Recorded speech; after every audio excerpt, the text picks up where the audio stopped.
Eu gostaria de agradecer a presença de todos, agradecer o convite, né, do Sérgio por estar aqui, o convite da associação, e ressaltar a presença do Irinei aqui, né, que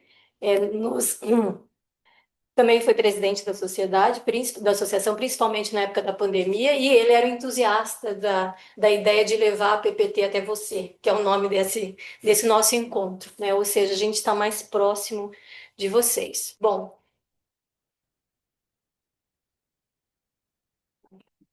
essa é a minha apresentação, esses são meus conflitos de interesse, apesar de que para essa aula eu não tenho conflito de interesse. É uma aula que eu fiz, né, a maioria dos slides fui eu que montei, e a ideia é passar conhecimento para reduzir uma realidade muito triste que a gente tem no país. Então, a gente tem uma doença que é extremamente prevalente, é tão prevalente quanto hipertensão arterial sistêmica ou diabetes, mas, no entanto, ela passa meio desapercebida por nós, né? Então, nós temos aí mais ou menos 340 milhões de asmáticos no mundo, né?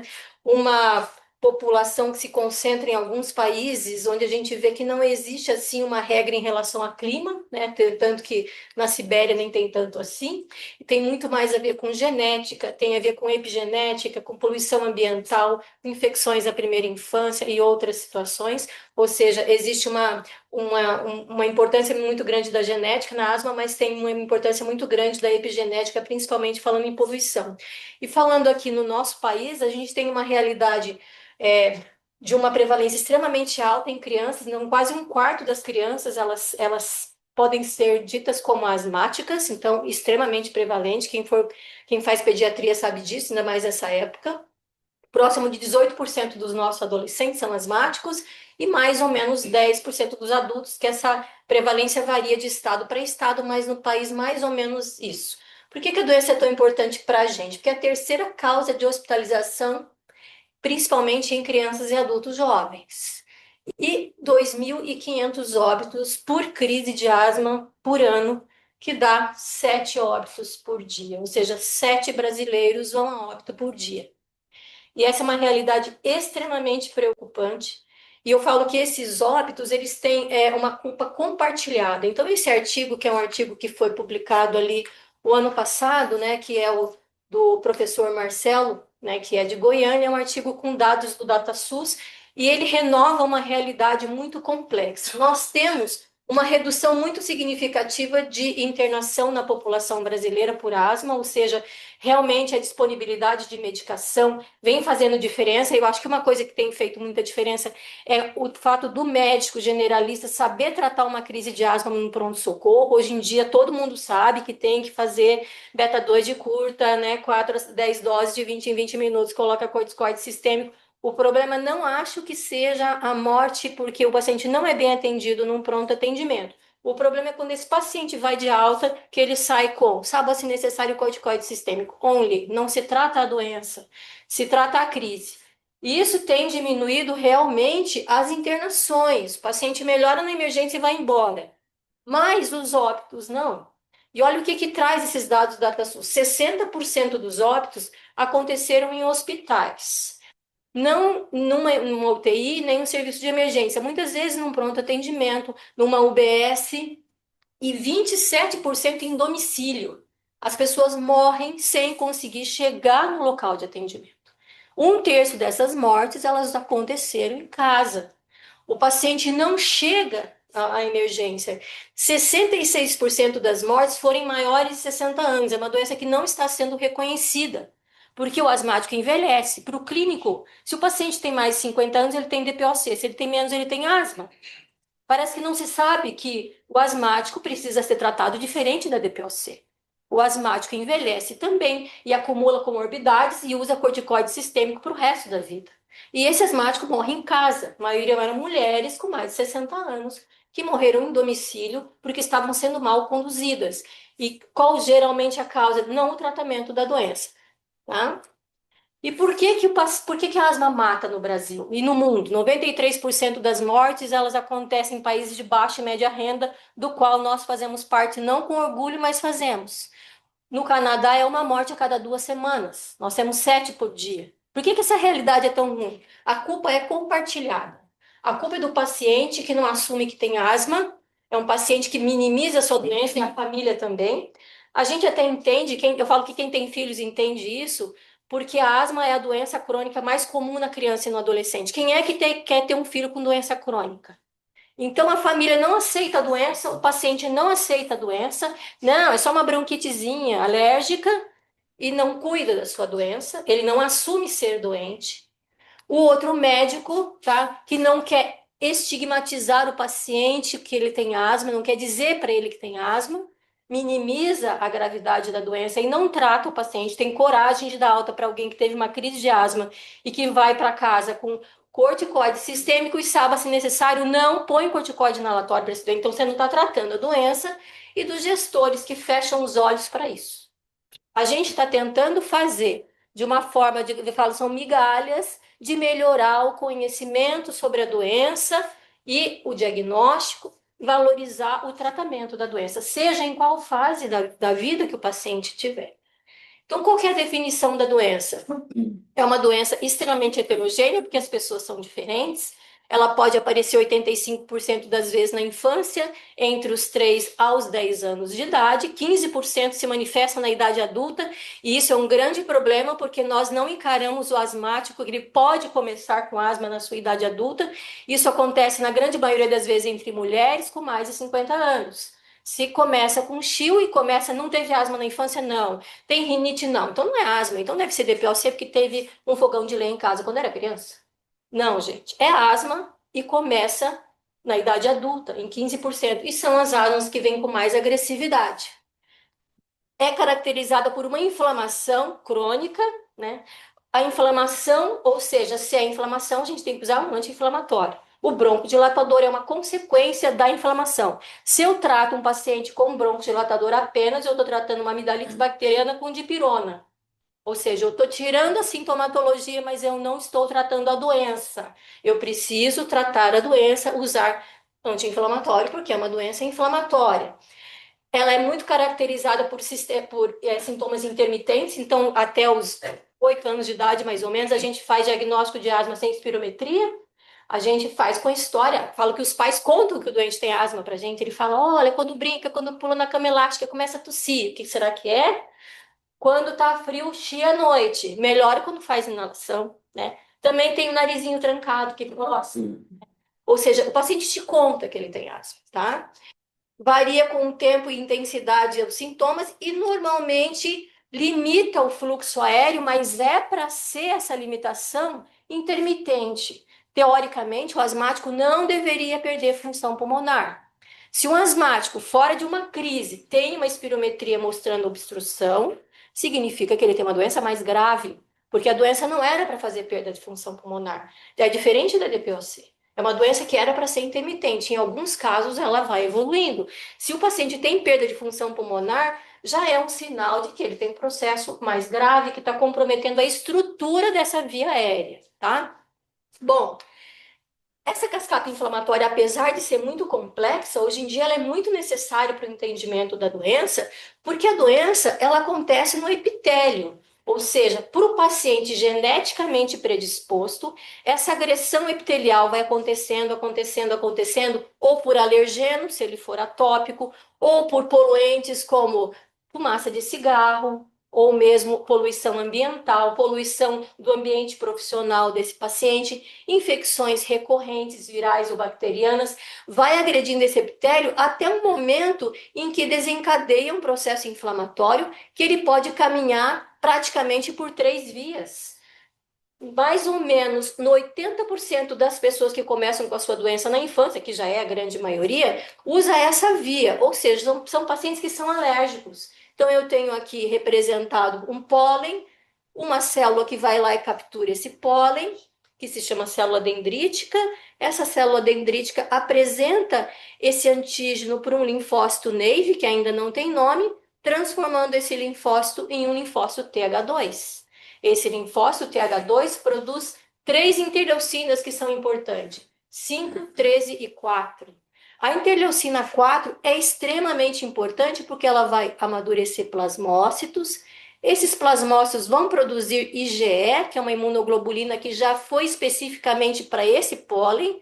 E quando ela se gruda numa célula que se chama mastócito ou basófilo que está no músculo liso, essa célula degranula e solta histamina ou outras substâncias que fazem o quê? Contração da musculatura lisa e o paciente chia e o paciente tosse e começa a liberar muco e o paciente tem aquela secreção clara. Todo esse mecanismo, todos esses sintomas, eles estão relacionados a esse processo inflamatório que é o mais comum em todas as vias da asma que começa na infância. Em 2010 se descobriu que existe uma outra via também.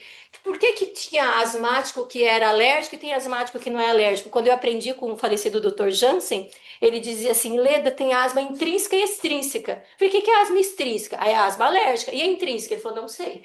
Ou seja, é aquela asma que o paciente não é alérgico, mas ele tem asma. Então, o que que acontece? Olha só, se o Dr. Jansen estivesse aqui para ver, ele ia ficar muito feliz, porque adorava fisiopatologia.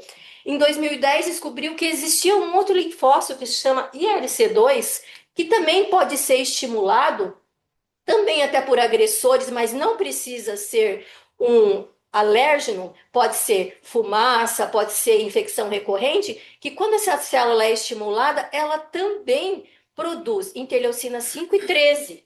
Ela não vai produzir IgE, não vai degranular mastócito dessa forma, mas ela produz eosinófilos, que também são produzidos através da liberação da interleucina 6, 5 do TH2. E o que que o eosinófilo faz? O eosinófilo, a interleucina 5, vai lá, amadurece o eosinófilo da medula óssea, traz esse eosinófilo para o pulmão, faz ele ficar agressivo e o eosinófilo mantém todo esse processo inflamatório ativo.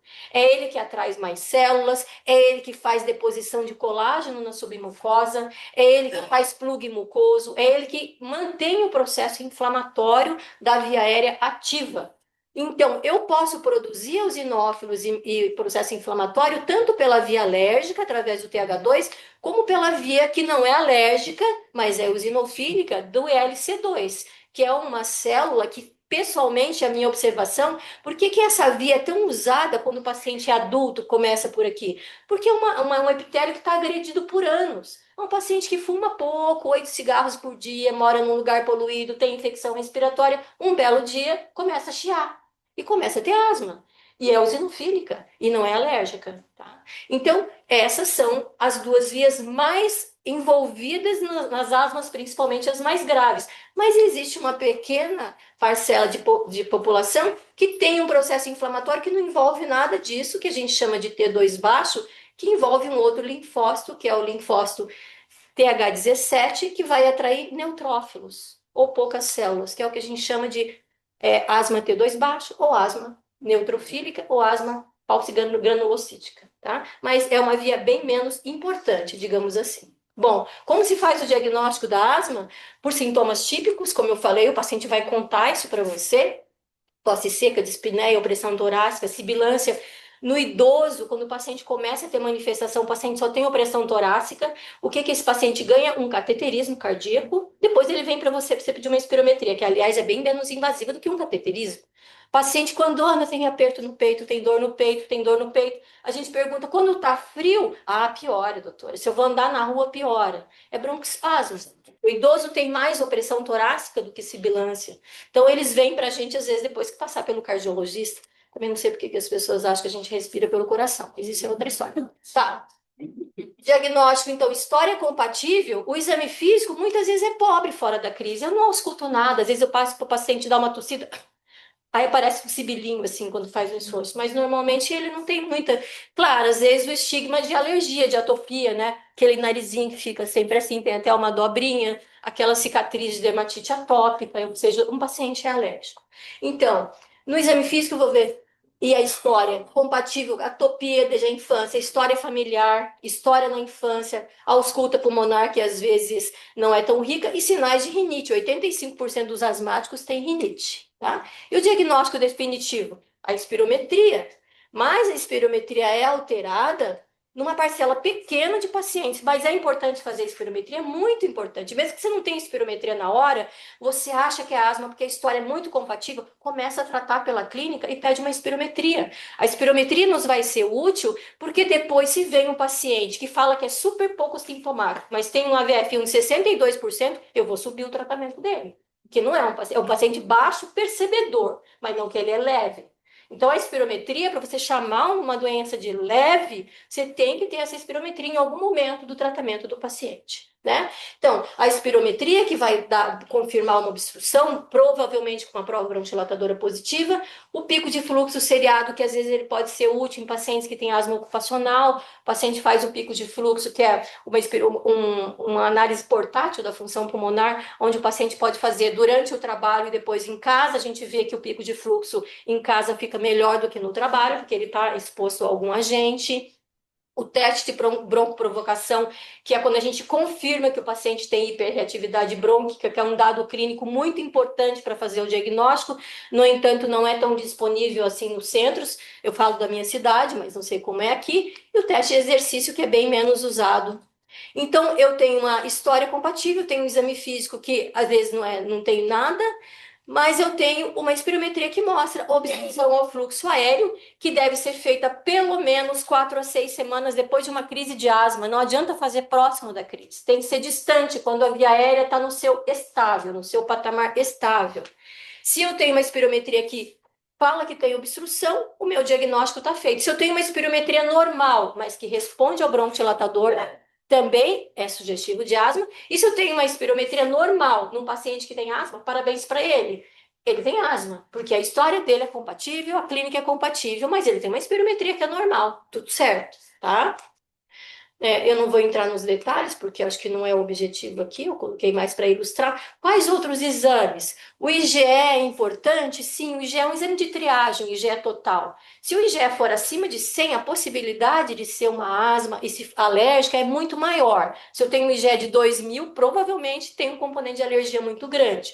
Mas se eu tenho um IgE baixo, principalmente num paciente mais velho, porque quando a gente vai envelhecendo a gente produz menos IgE, não quer dizer que ele não seja alérgico. O que confirma a alergia mesmo é o IgE específico, perdão aqui, ou o prick test, que é o teste cutâneo para alergia, que me diz que ele é positivo para um aeroalérgeno, por exemplo, pólens, ácaros, fungos e epitélios, que são os aeroalérgenos mais comuns.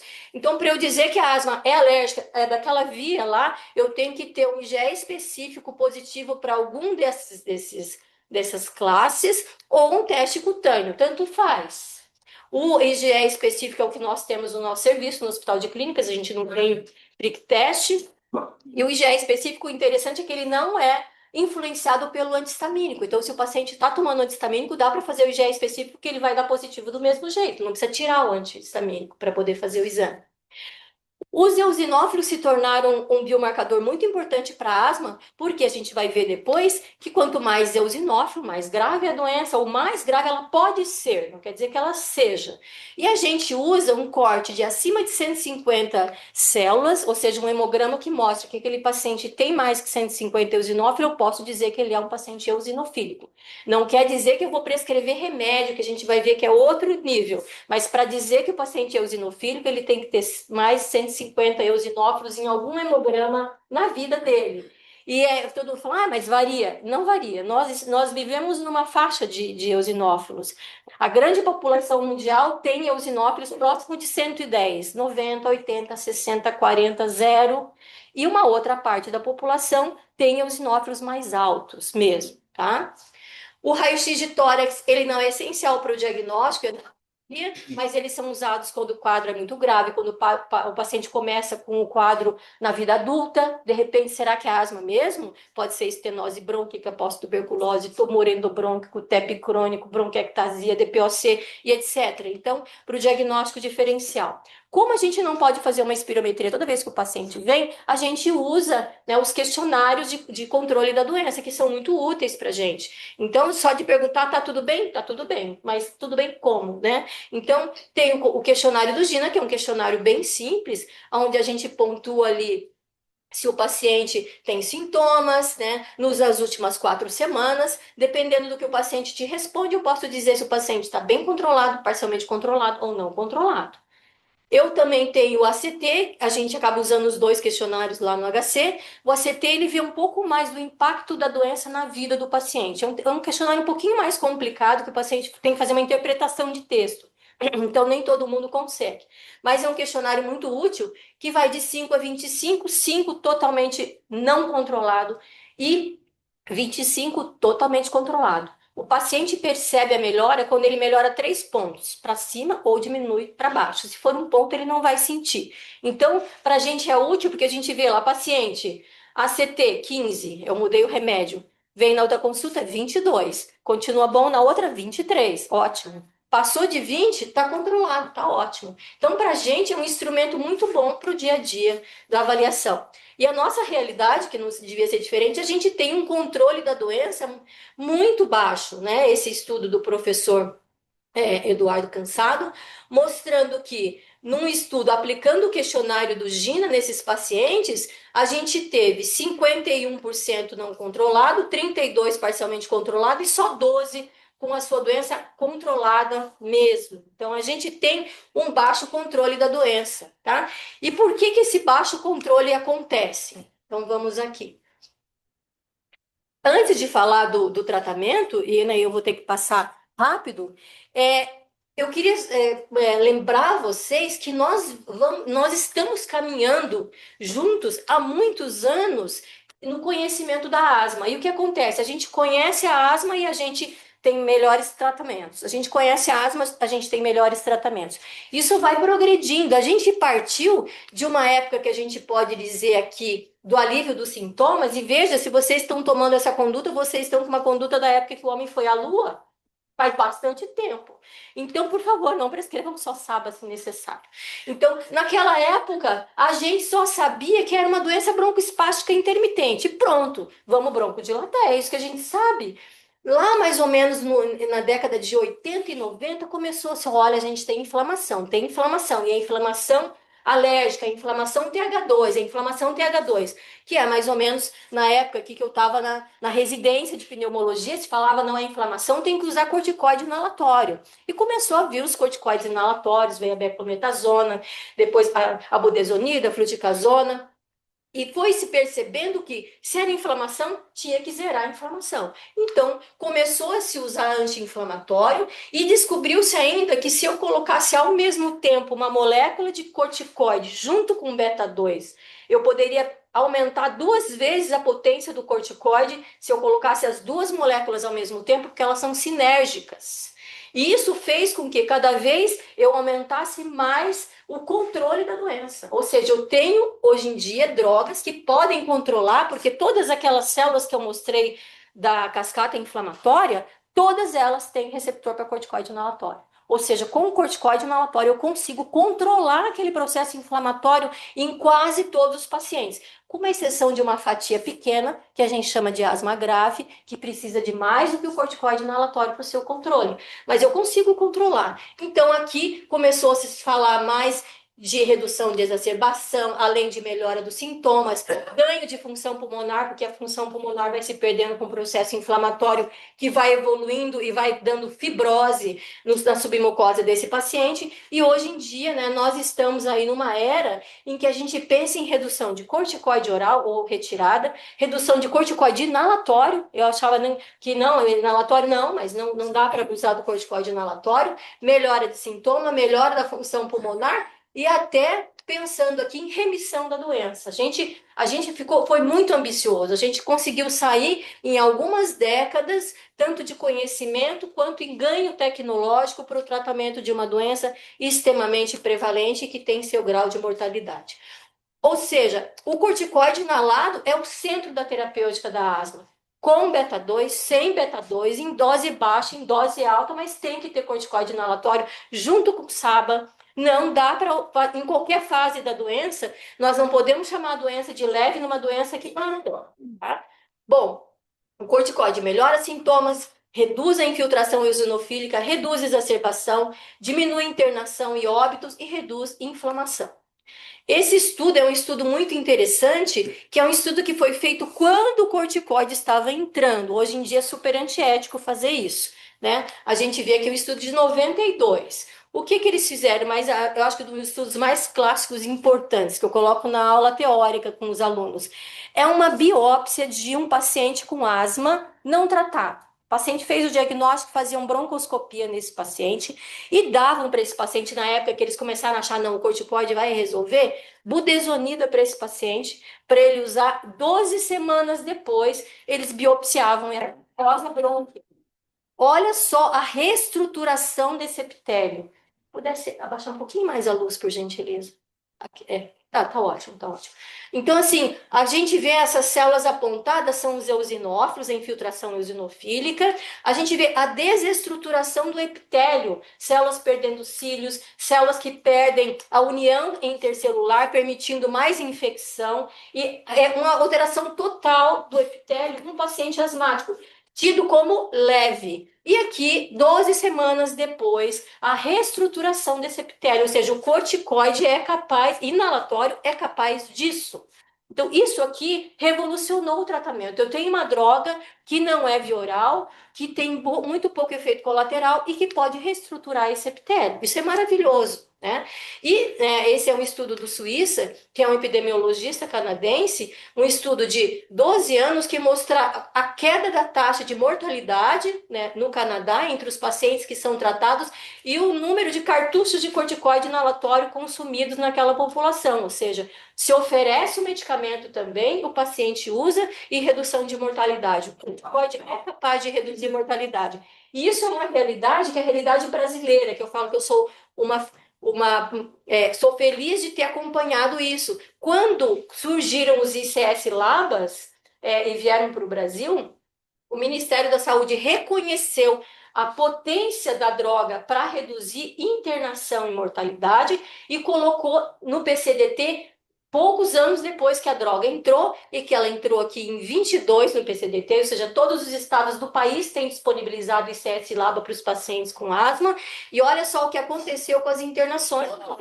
E a gente, eu falo a gente, alguns de vocês que têm mais ou menos a minha faixa etária, presenciaram isso. Era o doente que ficava internado, ia para UTI, voltava internado, parou de internar porque está usando uma droga que resolve o problema. Mas tem que usar também. Eu falo, não adianta ter uma droga boa se não usa, o problema é a adesão terapêutica. Bom, nós temos esse quadro que dá um arrepio de olhar, mas a gente vai fazer ele ficar bem simples, porque vejam só como esse quadro é inteligente. Nós temos aqui, gente, distribuído todos os asmáticos que a gente vai encontrar na vida. Esse aqui, que seria o passo 1 e o passo 2, o que é o passo 1? O passo 1 é aquele paciente que tem muito pouco sintoma. Quanto sintoma? Ele tem sintomas uma, duas vezes por mês, ou bem de vez em quando. É aquele paciente que eu tenho certeza que algum de vocês vão se encaixar, que é que teve bronquite na infância, curou aos 12 anos quando fez natação, ou uma simpatia que a vovó fez. Então, esse daí é aquele que quando faz um resfriado dá uma chiadinha. Esse é o do passo 1, bem poucos sintomas. Espirometria normal, poucos sintomas. Passo 1, menos do que 2 vezes por mês. Passo 2, o paciente tem mais sintomas, mas não chega a ser mais que 3 vezes na semana. E não tem nenhum despertar naquela semana. Passo 3, é o paciente que tem sintoma todo dia. Todo dia. Pouco, mas tem sintoma. É uma coisa que atrapalha a vida desse paciente. Passo 4, o paciente pode não ter muitos sintomas ou pode ter muitos sintomas, mas ele tem função pulmonar comprometida. Se eu tenho um paciente que tem uma espirometria alterada fora de uma exacerbação, eu tenho que pôr ele no passo 4. E o passo 5, que é um passo para o pneumologista, que é um paciente mais complexo, que é um paciente que vai exigir muito mais, é o que não deu certo no passo 4, a gente joga no passo 5. Aqui estaria mais ou menos 65% dos pacientes que a gente vai cruzar na vida, que são tidos leves. Aqui estaria mais ou menos uns 20% ou 30%, dependendo da população, que seriam os moderados. E aqui seriam os graves, que representam 3 a 10% da população de asmáticos no mundo, tá? Ou seja, esse quadro ele está separado, inclusive, por quantidades, para a gente ter uma proporção. Daqui para cá é para o clínico. Daqui para cá é para o pneumologista, porque é um doente mais complexo, tá? Então, medicações. E por que eu tenho duas trilhas? Porque essa trilha 1 é a trilha que me diz que se eu usar num paciente que tem espirometria normal, que tem pouco sintoma, esses sintomas não são diários, a minha função pulmonar é normal, eu posso usar corticoide inalatório em dose baixa junto com formoterol conforme a necessidade dele, uma vez por dia, 2 vezes por dia, 3 vezes por dia. E por que o formoterol? Porque ele age tão rápido quanto o salbutamol, ou albuterol, ou fenoterol, ou qualquer SABA. Então, é preconizado que eu use isso. Nesse paciente que tem sintomas todos os dias, mas tem espirometria normal, eu vou usar a dose baixa de corticoide inalatório com formoterol 2 vezes por dia, todo dia, e se necessário. Paciente do passo 4, que é aquele paciente que chega para você e fala assim: ah, eu não tenho nada. Eu falei: você cansa quando sobe escadas ou ladeiras? Não. Ah, não, eu nunca tenho nada. Você tosse quando dá risada? Não. Eu pergunto: você dá risada? Não. Você sobe escadas ou ladeiras? Não. Eu vou de elevador. Então, assim, é um paciente que está com sintoma, mas não reconhece a sua doença. Por isso que ele precisa de espirometria, porque é esse doente que vai morrer, porque ele não quer assumir que tem sintoma e você não percebe que ele tem sintoma. E esse doente vai ter uma crise grave e vai parar na UTI, ou não vai chegar na UTI, que é pior ainda, tá? Bom, e o paciente do passo 5 a gente vai falar na sequência, não vou me deter isso. No paciente do passo 4 eu tenho que usar corticoide inalatório em dose moderada, junto com anlaba, 2 vezes por dia, todo dia, e se necessário também, tá?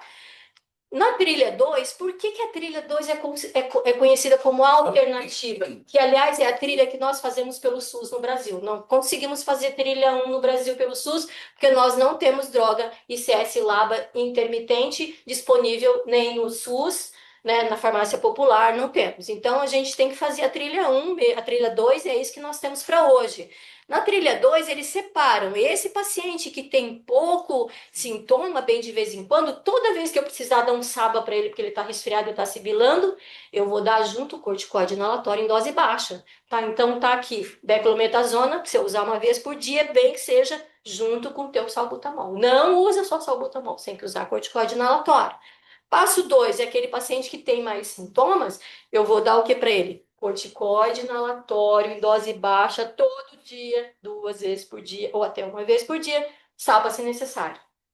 Aqui que é o problema da trilha 2. Por quê? No estudo que embasa isso, esse paciente era o paciente que parava o corticoide inalatório e ficava só com SABA se necessário. Fazer você usar um remédio que na hora você não sente nada e você tem que usar direito, só cardiologista, que faz a gente comprar uma estatina de R$ 150 todo mês se não morrer do coração.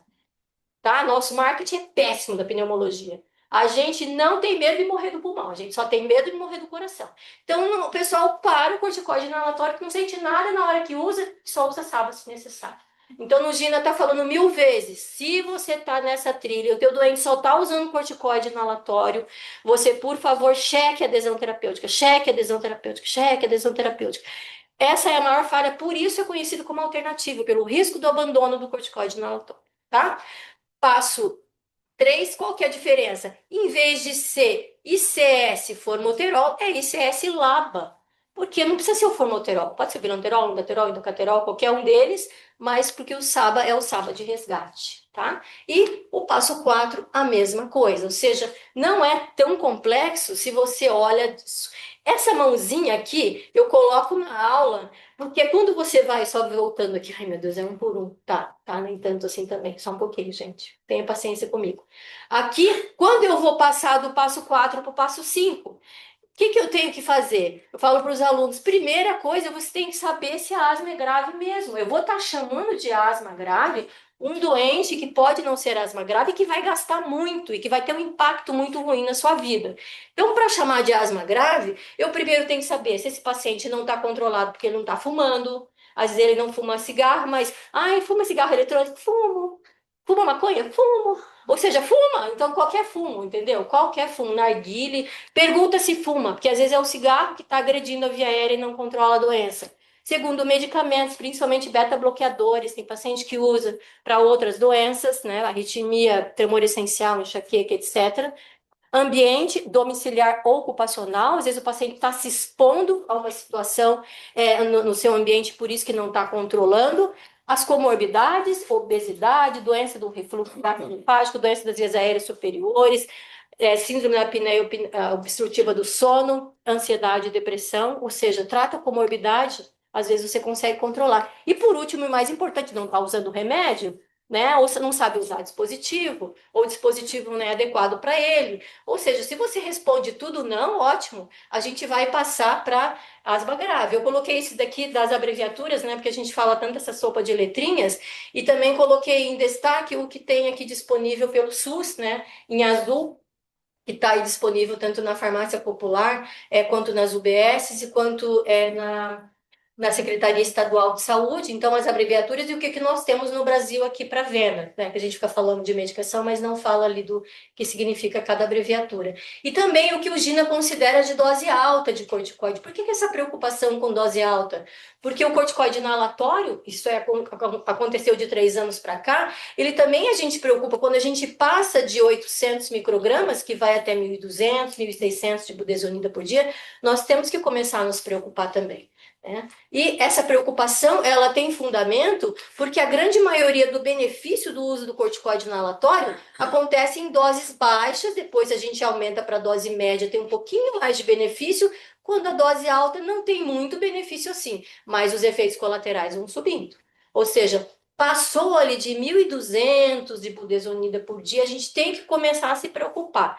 E eu sempre falo, se você está tratando uma hipertensão com 50 miligramas de losartana 2 vezes por dia e não está controlando, você não vai passar para 200 miligramas de losartana uma vez por dia. Você vai acrescentar uma outra droga, né? Que é isso que a gente faz. Analogamente, 80, 90% dos efeitos benéficos acontecem em doses baixas. Então, a gente tem que se preocupar com a dose da medicação. Além disso, dos dois efeitos colaterais que acontecem em 10% da população que usa, né? Que é candidíase oral e disfonia, né? Que está relacionado ao corticoide inalatório. Por isso que a gente insiste tanto em lavar a boca. E isso é uma disbiose. Você usa e você muda, né, o perfil de via aérea, de germes da tua via aérea. Além disso, os efeitos colaterais do corticoide sistêmico, que a gente vê que ele praticamente quase não mais aparece no passo 5, aparece como alternativo. E o risco de uso contínuo do corticoide, ele começa quando a gente passa de 200 500 miligramas de prednisona por ano, que não é difícil fazer isso. Mais do que 4 doses de 40 miligramas, 5 dias por ano, já dá mais do que 500 miligramas de prednisona por ano. E por quê? Porque acima desse nível é que começam a acontecer os efeitos colaterais sistêmicos, né, da prednisona. Ou seja, não é só não usar, mas o paciente compra por conta e usa 4, 5, 6, né? E as mães dão um xaropinho de corticoide para os filhos, tá?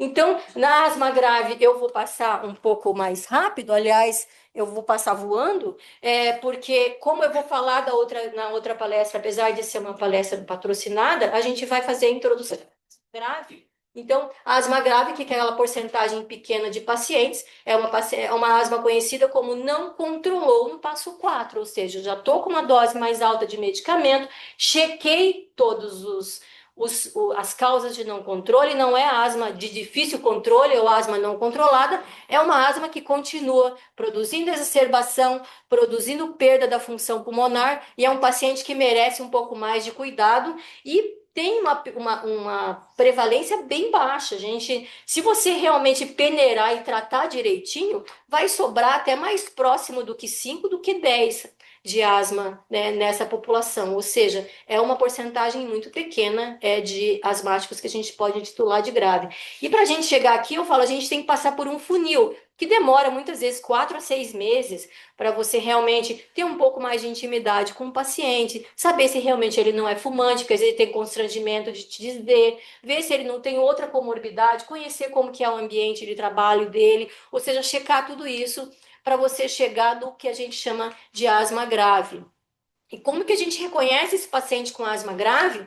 Geralmente é um paciente muito sintomático, tá? É um paciente que usa muita medicação de resgate, ele gasta muito SABA com frequência, ele tem que ficar usando o tempo inteiro, ele tem crises frequentes, já ficou internado por asma, isso é uma prerrogativa muito importante, precisa de corticoide oral com frequência e tem uma espirometria alterada. E esse asmático grave é uma preocupação muito grande porque ele tem 5 vezes mais chance de exacerbar, ele hospitaliza 20 vezes mais do que os outros que não são graves, vai 15 vezes mais na emergência e gasta 6 vezes mais do que gasta aquela população toda de asmas entre aspas, leves e moderados.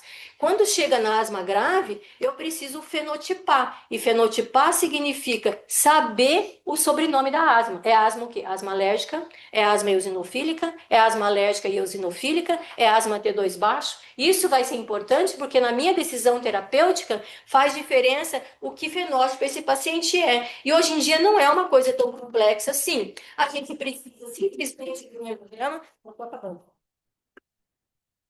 A gente precisa de um hemograma para dizer se é eosinofílico ou não. A gente não tem necessidade, mas podemos usar o feno, que foi falado na aula passada, tão brilhante pelo Dr. Dian, né, acima de 20. Os eosinófilos no escarro, que tem, digamos assim, uma reprodutibilidade muito boa, no entanto, é difícil de execução a nível de atendimento clínico. O componente de alergia, que é visto inicialmente pela quantidade de IgE, pelo IgE específico, e a própria necessidade do corticoide oral. Se você tira o corticoide e o paciente piora, já é um biomarcador que diz que o paciente é asmático e T2.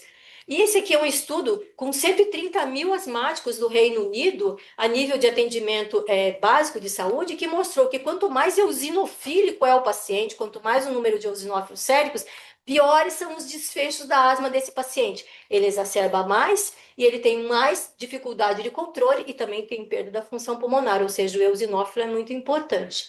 Nós temos aqui a estrutura de uma via aérea normal, né, que é a musculatura, a submucosa, onde tem os vasos, a membrana basal, onde se ancora as células epiteliais, né, o lúmen, né, o muco que é produzido aqui, isso seria uma via aérea saudável. Na via aérea doente, muitas vezes remodelada, toda essa alteração que muitas vezes pode se assemelhar a TBPOC. A gente vê uma via aérea que é infiltrada com uma luz estreita, né, com muito muco, com muito número de glândulas, né, que produzem muco. Esse muco é muito mais denso, uma camada de músculo muito mais poderosa e que contrai com facilidade, a atração de novos vasos, né, para nutrir todo esse tecido, como a neovasogênese, como acontece até nas neoplasias, deposição de fibroblastos e de colágeno em volta desse epitélio, dessa membrana basal, fazendo com que essa via se torne estreita. Então, toda essa modificação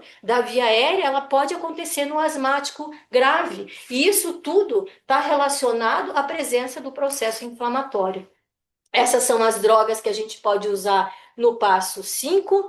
Eu coloquei aqui em vermelho, em destaque, o que temos no SUS, né? A gente, infelizmente, ainda não tem lama para o asmático no SUS, apesar de tanto esforço que a gente tem feito. Essas duas drogas, elas foram aprovadas na Conitec e vão entrar provavelmente no segundo semestre também no SUS, tá? E outras alternativas que o Gina traz. Esses daqui, então, são as drogas usadas para aqueles pontos da cascata inflamatória. Eu não vou me deter nisso porque a gente vai falar a seguir, passando para o Dr. Jardim.